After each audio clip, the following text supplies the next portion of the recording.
Assuntos do seu interesse, como hábitos de leitura, vida espiritual, acadêmica e profissional, você acompanha aqui no programa Mais Conexão com Albertina Dalla.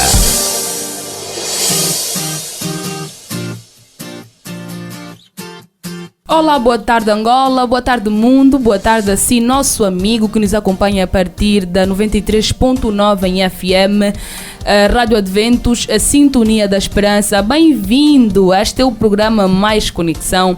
Meu nome é Albertina Dalla e sabe que eu tenho a responsabilidade de estar consigo a falar sobre muitos temas relativamente à sociedade jovem, porque este programa é um programa que foi projetado, que foi pensado especificamente para salvaguardar valores morais, valores espirituais e muitos outros valores que ao decorrer do tempo foram se perdendo nesta sociedade vil. Hoje vamos falar sobre um assunto extremamente importante, mas antes, deixa-lhe dizer que a Rádio Adventos também está nas redes sociais. Pode ir até o nosso Facebook Rádio Adventos ou o nosso YouTube Rádio Adventos, ou se gostar, pode também discar o nosso WhatsApp, que é o 923 89 21 77. Neste nosso WhatsApp você poderá deixar sugestões de temas que gostaria de ouvir aqui no nosso programa, ou até mesmo de algum especialista que gostaria de ouvir aqui no nosso programa Mais Conexão. Portanto, siga as nossas redes sociais e você ficará por dentro de toda a programação desta casa de rádio. Saiba que na coordenação geral deste programa está Ana Miguel, a supervisão é de Gonçalves Vieira, a técnica é de Derto da Silva e o meu nome, tal como já disse de princípio, é Albertina Dalla e hoje vamos falar de um assunto pertinente. Vamos falar sobre vantagens e desvantagens da eutanásia. Com certeza, você que é jovem e não só que nos está a ouvir a esta altura, já ouviu falar sobre a eutanásia em vários setores da vida e concorda ou até mesmo discorda com este ato da eutanásia. Portanto, você que nunca ouviu sobre a eutanásia, mais daqui a pouco eu vou à conversa com os meus convidados, que por sinal já estão aqui em estúdio e vão esclarecer o que é isso basicamente, porque para muita gente ainda é novo. Vou começar por apresentar o pastor Inocêncio Caculo. Ele é pastor distrital de Pava-Terra. Está aqui conosco no programa Mais Conexão. Olá, pastor, boa tarde, seja bem-vindo ao programa. Muito boa tarde e muito obrigado. Muito bem, pode saudar também os nossos amigos lá. Ok. Bom, nós agradecemos primeiramente pelo convite, né, por não colocarem de parte a opinião bíblica relativamente a essa questão, né? Então nós queremos agradecer primeiro pelo convite e saudar o pessoal de casa. Deus abençoe você e esteja em nossa companhia. Também quero aproveitar e saudar o nosso distrito, Pava-Terra, os meus anciãos, que têm sido um grande suporte neste ministério. Que Deus abençoe. E bora lá o programa, né? É verdade, bora lá. Temos também o Elder Cajamba, ele que é um jovem promissor, vai falar sobre a eutanásia, vantagens e desvantagens numa visão mais jurídica. E ele está aqui conosco também. Elder, boa tarde, mais uma vez bem-vindo. Você já é de casa, né? Sou a arca daqui, parece. Boa tarde, Albertina, boa tarde, senhor pastor, boa tarde, ouvintes assíduos do programa Mais Conexão, nesta rádio que nos congrega, a Rádio Adventos. Certamente. É um prazer sempre estar aqui. O prazer é todo nosso. Portanto, para não perdermos mais tempo, pastor, o que é isso, eutanásia? Como entender o que é realmente a eutanásia? Para alguém que nos está a ouvir hoje, como o pastor explicaria para se perceber da melhor forma possível? Bom, eutanásia, eu gostava de começar a colocar, né, ou analisar esse assunto de um modo geral.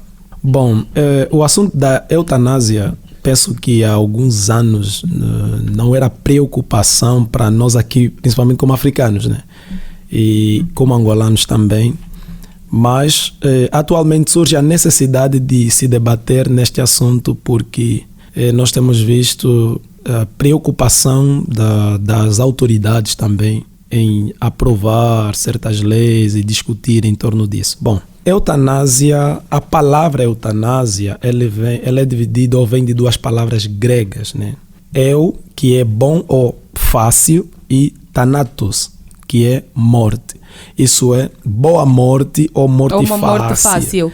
Ou ainda morte por misericórdia, né? Certo, então, por pena. Exatamente. Então, essa é a definição de eutanásia, né? Muito bem. Ok. Então, para quem nos está a ouvir a esta altura e nunca percebeu, nunca ouviu sobre a eutanásia, é uma morte leviana, uma morte fácil, é morte sem sofrimento. Elder Kajamba, eutanásia. O pastor já acabou de fazer uma introdução que é para compreendermos pelo menos qual é a origem da palavra eutanásia ou boa morte, mas tecnicamente a expressão que se usa para este ato é a morte assistida. Lá custa-nos agora precisar o tempo, mas na Grécia, durante um bom tempo, quando se descobriu algumas técnicas que é para, na verdade, melhorar a forma de dar a assistência médica, e com isto, como sabemos, as pessoas foram contraindo doenças que a ciência não respondia. E estas doenças, então, na verdade, levou muitas interrogações e cientistas foram buscar respostas que até aqui não encontraram. E não tendo encontrado as respostas, então procuraram uma resposta.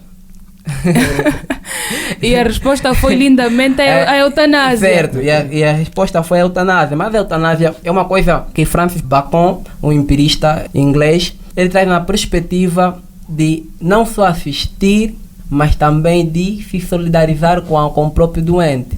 Porque os médicos acharam, se isso não tem cura, deve haver uma outra forma de terminar com isto. E então, qual é a forma? Se na verdade a pessoa vai morrer daqui ou mais prazo, no estado em que se encontra doente, então procurou-se uma forma de antecipar a morte, porque a eutanásia é necessariamente isto, antecipar a morte. Portanto, essa é a nota introdutória e a conversa vai desenvolvendo, vamos levando os assuntos. Ok.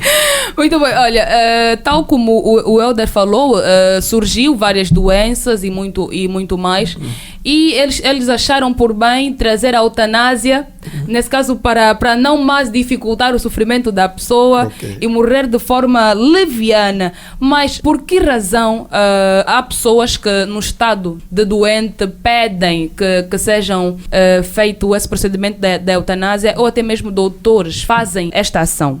Bom, a questão da eutanásia também é preciso entender que é uma questão ética não muito fácil, né, de se resolver ou lidar com a mesma.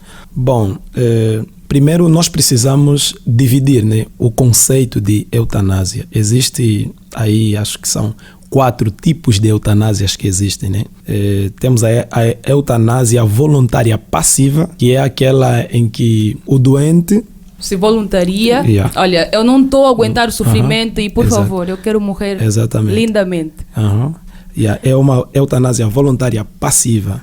Então, os médicos decidem desligar, não mais lutar pela vida dele. Não exatamente ter que tirar a vida, mas permitir que o doente morra, a morte seguir o curso natural. Agora, existe também a eutanásia voluntária ativa.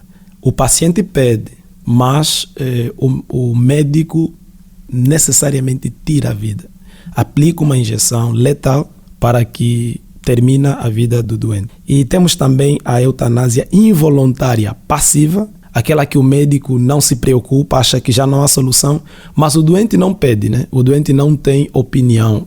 São mais aqueles que se encontram no estado de coma e não têm uma opinião a dar. O doente decide não fazer mais nada. E temos também a eutanásia involuntária ativa. Isso é de concepção do próprio médico. Ele vê, não, acho que é melhor acabarmos com a vida desse camarada. Mesmo que o doente quer viver, mas isso dá-se às vezes por causa das condições médicas, problemas financeiros, escassez de medicamento. O médico acha é melhor priorizar ou darmos atenção a quem achamos ter solução. Esse já não há solução, então é melhor tirar a vida dele. Agora, dentre esses tipos de eutanásia que aqui foi apresentado, como eu vou falar na vertente bíblica, né?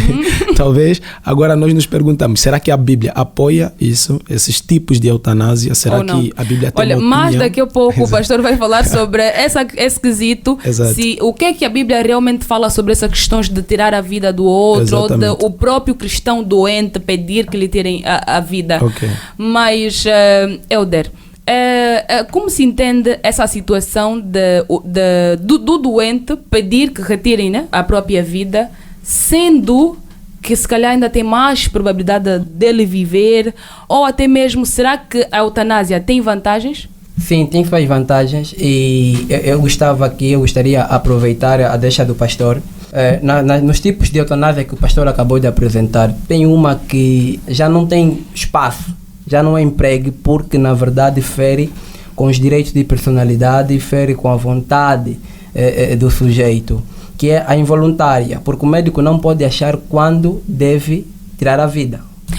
Por outra, Elder, acha que atualmente no nosso país há médicos que fazem eutanásia sem penso que tem muitos médicos que fazem eutanásia sem o consentimento dos doentes. Olha, agora, o que dizer dessa afirmação que está aqui a apresentar, que o médico não pode tirar a vida? Bom, na verdade, eu acho que quando ele diz que não é empregue, é mais no sentido de que é tipo, não é aceito. Não é aceito, ele não tem autoridade. Mas existem médicos que fazem. Sim, que fazem. Que acha que... descumprindo a lei. Exatamente. Para ser, no nosso caso concreto, a nossa realidade jurídica é bem diferente, por exemplo, das sociedades cuja civilização é mais alta, diríamos mais avançada, tipo Portugal, que, por exemplo, tem a eutanásia.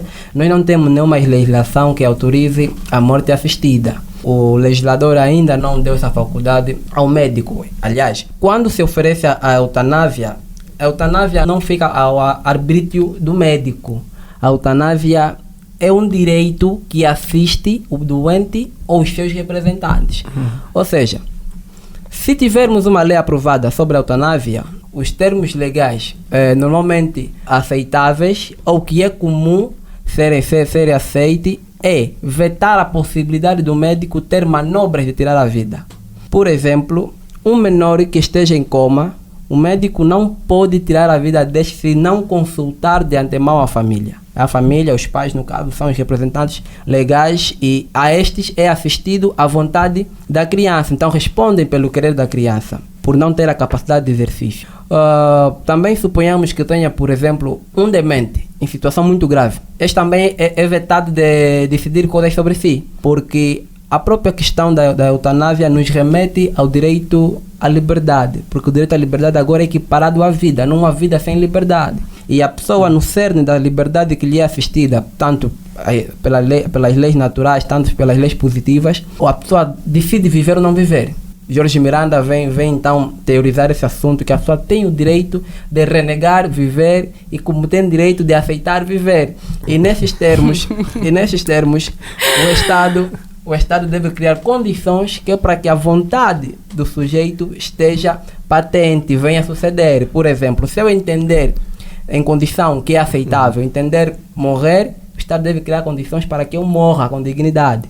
Mas se eu entender viver, o Estado deve criar condições para que eu viva com dignidade. Porque as instituições do Estado estão munidas da vontade da coletividade. Então, fica aqui afastada a vontade médica, porque subjetivamente poderemos até entender que o médico faz e tem feito, mas de forma errada.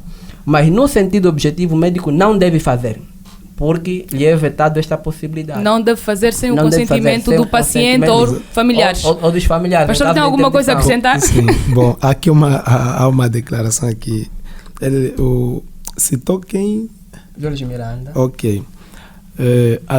É boa a declaração, mas muito perigosa e também muito contrária àquilo que é o princípio bíblico, né? Por exemplo, o professor Leandro Quadros, ele citando Alan Palliston, que é doutor e professor de ética cristã, ele diz que a eutanásia, alguns tipos de eutanásia, que é mesmo ainda que o paciente consinta em que não quer mais viver, e o médico ter essa liberdade lhe é dada essa liberdade para tirar a vida. Para tirar a vida do paciente. Ele diz que é contrário ao ensinamento bíblico e uma tentativa de de usurpar, né, o lugar de Deus como soberano, porque Deus é o doador da vida, é o dono da vida. E né? é quem deve tirar a vida. Exatamente. E tirar, Aqui a um vida paradoxo, de, né? e tirar a vida de alguém, ainda que este consinta, né, por estar doente, é um homicídio, segundo a Bíblia. Por exemplo, o mandamento bíblico que diz não matarás, na verdade a ideia aí é homicídio. Ninguém tem direito, ainda que o paciente acha que eu não quero viver, tirem minha vida, ninguém deve tirar a vida. Isso, diante da Bíblia, é pecado.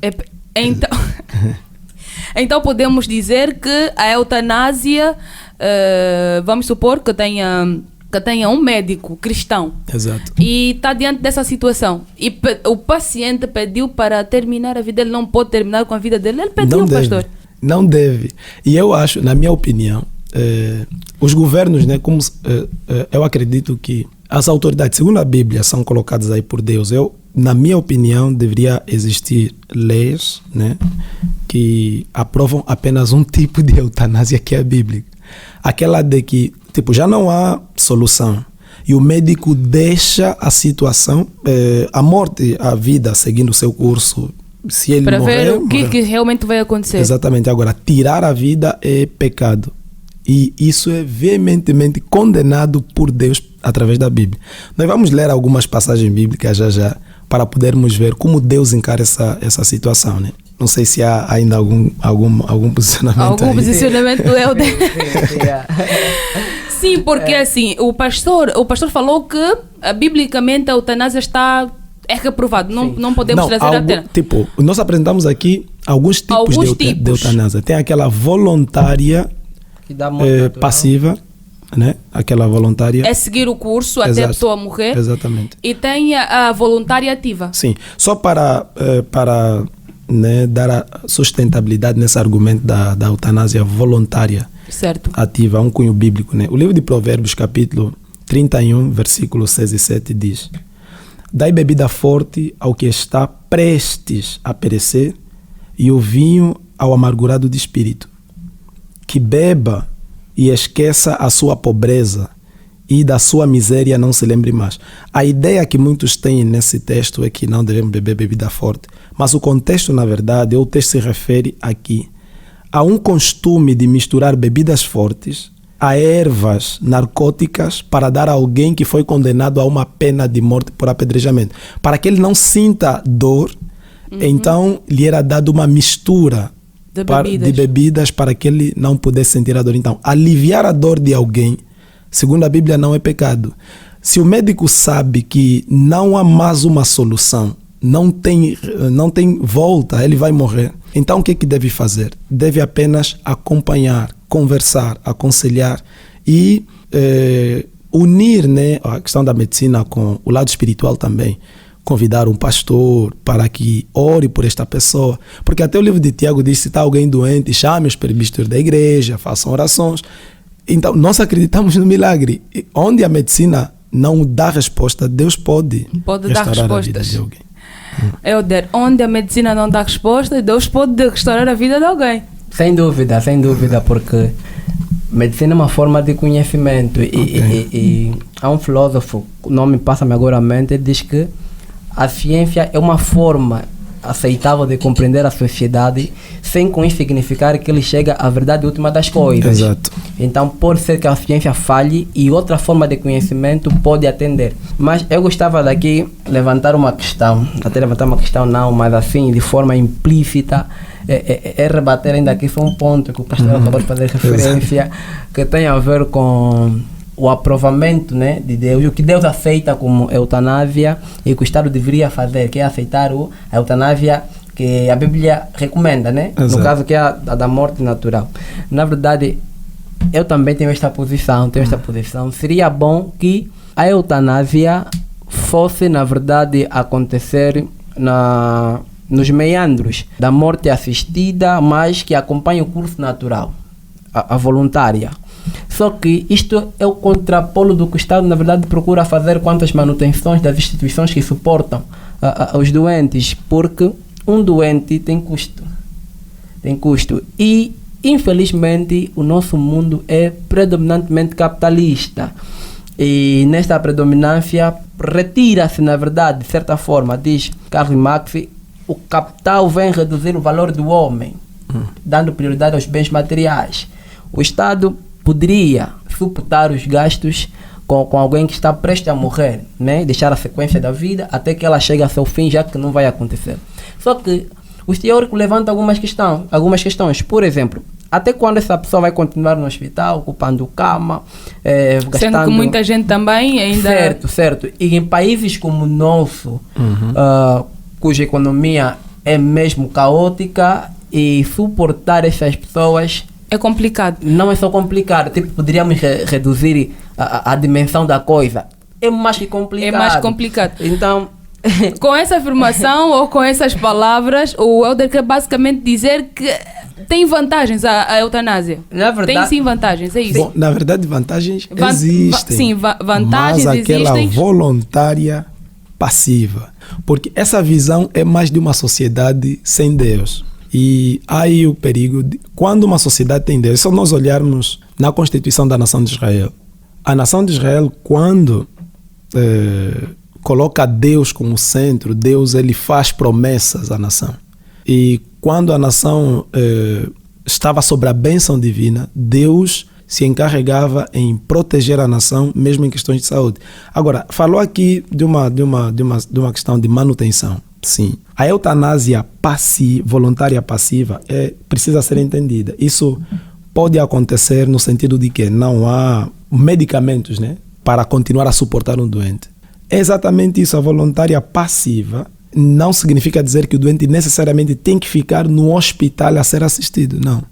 Mas a eutanásia voluntária passiva, o médico não faz mais alguma coisa, nenhuma ação. Deixa que Deus cuida. E isso pode ser no hospital ou em casa. Já não há solução. Sim, acontece com muita gente que, olha, nós não conseguimos mesmo apurar o que realmente ele tem, mas podem voltar para casa. Voltem para casa e lá vão ser acompanhados. E ali as instituições religiosas vão orando, vão acompanhando, aconselhando, porque as pessoas precisam entender que a morte é uma realidade e todo mundo está sujeito à morte. Então, o doente, quando sabe que está numa fase terminal, então recebe aconselhamento. Se tiver que restaurar a saúde por milagre, louvado seja Deus. Caso não, então ele sabe que vai morrer e precisa entregar a vida a Deus. Certo. É mais nesse contexto. Compreendi o contexto. Só que já não é em sentido de contradição, mas a própria Organização da Saúde e outros instrumentos médicos ou outras instituições médicas não acham conveniente que as pessoas estejam em casa até perecer. Não acham conveniente, porque há depois algumas circunstâncias que levantam. Eu acompanho recentemente uma explicação quanto a isto, vi no YouTube. Mas o posicionamento correto não diríamos, mas o que parece mais viável, né? Seria o que o pastor apresentou. Sim, o que parece mais viável, mas por conta da... Certo, por conta da própria natureza do Estado. A nossa laicidade. E por outra também tem uma questão muito importante que não podemos aqui esquecer ao falar sobre as vantagens e desvantagens. Tem a questão do ideal e o real, né? Exato. Tem situações muito ideais, mas a nossa realidade é extremamente... Certamente. Bom, só que, irmã Albertina, há situações aqui que... Bom, o ideal e o real. Certo. Mas quando se trata de vida... Sim, não há espaço. Não há espaços para abrir um parênteses que não podemos suicidar. Exato. Algo parecido. Olha, nós estamos a correr com o nosso tempo. Okay. Vou pedir que o pastor dê as últimas palavras ou alguma coisa que gostava de acrescentar. Exato. Que não falou no período em que esteve aqui a falar. Bom, eu queria apresentar alguns textos bíblicos, né? Falando nós vimos algumas vantagens da eutanásia voluntária passiva, né? Certo. Vimos algumas vantagens, também apresentamos aqui o texto de Provérbios, onde vimos que aliviar a dor de alguém não é pecado. Não é pecado. Permitir que a morte siga o seu curso natural, isso não é pecado. E quanto às desvantagens, nós temos aqui o livro de Êxodo, capítulo 23, versículo 7, onde a palavra de Deus diz que de palavras de falsidade te afastarás, e não matarás o inocente e o justo, porque não justificarei o ímpio. Gênesis capítulo 9, versículo 5 e 6 diz: certamente repararei ou requererei o vosso sangue das vidas ou das vossas vidas, da mão de todo o animal o requererei, como também da mão do homem e da mão do irmão de cada um o requererei, a vida do homem. Quem derramar o sangue do homem, pelo homem o seu sangue será derramado, porque Deus fez o homem conforme a sua imagem e a sua semelhança. Deus é o soberano, isso que precisamos entender, e o dono da vida. A prática de homicídio ataca ou atenta contra a soberania de Deus. Quando os médicos decidem, ou mesmo o paciente decide que precisam tirar a minha vida e é consentido, isso ataca a soberania de Deus. Fere automaticamente os princípios bíblicos. Né? Exatamente, isso acaba ferindo. Então, eu acredito que a eutanásia bíblica, né, é a eutanásia voluntária passiva. Seguir o curso natural. E terminando com Tiago, está alguém entre vós doente? Tiago 5, versículo 14. Está alguém entre vós doente? Chame os presbíteros da igreja e orem por ele, ungindo com azeite em nome do Senhor. E a oração da fé salvará o doente, e o Senhor o levantará se houver cometido pecado, ser-lhe-á perdoado. Então, nós acreditamos que milagres existem e agradecemos, né, pela abordagem desse tema. E mais uma vez repetindo, por terem a participação bíblica, a opinião bíblica neste assunto relativamente à eutanásia. Obrigado. Muito bem, obrigada, pastor Elder. Últimas palavras em relação a vantagens da eutanásia e desvantagens. A minha nota final, vou fazer uma divisão entre duas perspectivas. Para o ângulo bíblico que o pastor acabou de referir, a eutanásia tem as suas vantagens, conforme foi aqui já explicado, né? A morte natural, desde que não se tome a posição de Deus para retirar a vida do homem, porque não temos legitimidade de ação. Mas para o lado que na verdade é social aqui também chamar a atenção, apela-se que as instituições, a sua burocracia, fosse bom que na verdade tivessem a cooperação com a igreja. Com a igreja no sentido de respeitar primeiro o princípio da laicidade, essa diferença, essa separação que se faz entre a igreja e o Estado, respeitamos, porém as pessoas que estão aí são pessoas que outrora se encontram na igreja, outrora nas escolas, outrora na família, outrora nos hospitais. Para dizer o seguinte, as instituições sociais são dotadas de pessoas munidas de sentimentos e muitos dos quais movidas pelo amor de Deus. Então seria bom que os profissionais, e aqui o apelo é para a quem professa alguma fé, seria bom que os profissionais abraçassem, na verdade, a eutanásia voluntária, ou seja, se escusassem de involuntariar a morte de quem não os pertence. E outro aspecto que gostava de reiterar também, ficou implícito no que disse atrás, é a questão da vontade da coletividade estadual. Ou seja, o Estado cria a forma de orientar e organizar a própria sociedade e com isto a sua funcionalidade segue um espírito, e a nossa Constituição felizmente tem a dignidade da pessoa humana como um princípio estruturante do Estado. Então é necessário que o Estado respeite o valor da vida na dimensão que Deus dá, porque o homem não faz vida, o homem não deu vida, então respeita a origem de quem deu a vida, para que vivamos em harmonia também. Muito obrigada, Elder. Obrigado ao pastor Caculo pela vossa presença. Foi um prazer. Muito obrigado. Obrigado. Deus abençoe. Deus abençoe a todos que ouviram também, né, os que estão ouvindo essa abordagem. Que Deus abençoe a todos. E dizer e lembrar que estamos orando sempre por vocês. Amém. É verdade. Eu quero fazer um convite a quem nos ouve para seguir nas redes sociais. Elder Garcia, minha página nas redes sociais, Elder Garcia. Daqui a nada vou passar a ter alguns conteúdos. Muito bem, olha, sigam a página do Elder Garcia, vão lá, vão se nutrir, quer dizer, vão engravidar-vos do conhecimento, passo aqui a expressão. Foi um prazer, e que já sabe que também é um prazer tê-lo aí do outro lado. Na coordenação deste programa esteve a Ana Miguel, a supervisão é de Gonçalves e a Ira, quem cuida desta técnica toda, desta montagem, desta programação, é o Adérito da Silva, e o meu nome, esta voz amiga, é de Albertina Dalla. Foi um prazer estrondoso. Nós voltaremos amanhã na mesma sintonia e no mesmo horário. Até lá, paz e graça, e continue sendo um jovem de valor. Boa tarde. Assuntos do seu interesse, como hábitos de leitura, vida espiritual, acadêmica e profissional, você acompanha aqui no programa Mais Conexão. Mais Conexão. Mais Conexão. Mais Conexão.